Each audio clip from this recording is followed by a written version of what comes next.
So I was diagnosed with an eating disorder. I knew that I struggled with something. I knew that I was broken, but I didn't quite know what was wrong or how to heal. I have learned how important it is to love myself and how important it is to connect with other people.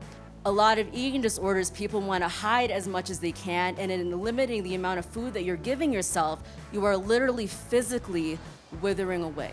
The harshest judgments come from within ourselves, you know, and once we lose shame with ourselves and our bodies, the process of healing rapidly comes. When you embrace who you are and where you've come from, and embrace the hardships, trauma, struggles that got you here, and it's like knows that it made you stronger, then you're shedding any sort of like negative association with it. I was in my brain a lot, so I knew in my life that like, oh, my relationship to myself is kind of the most important relationship, and I cannot actually have an external relationship unless my internal is at a place where I can give myself.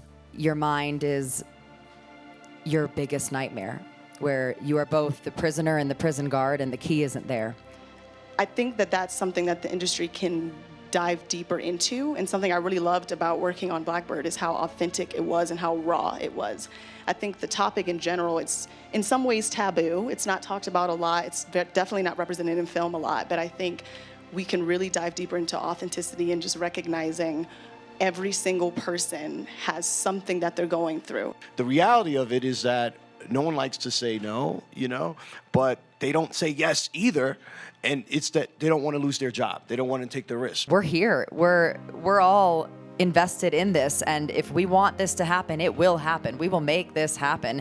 And we're sitting here at Sundance, which is an incredible film festival, having this conversation. It is important. We all know it's important. And I think having community around you who not only can understand what you're going through, but empathize with what you're going through, as well as like be able to accommodate you as needed, it's important. Really what gives me hope, ironically, is you and you and you and you guys out there right now. What you're ashamed of, there's likely somebody else that is ashamed of the exact same thing. If they told you that they were ashamed of what you are ashamed of, you would probably tell them that there's nothing to be ashamed of. You would love them. You would hold them. You would tell them it's okay. Treat yourself like you would treat that person that is ashamed of the exact same thing, because you know that they don't deserve that shame, and neither do you.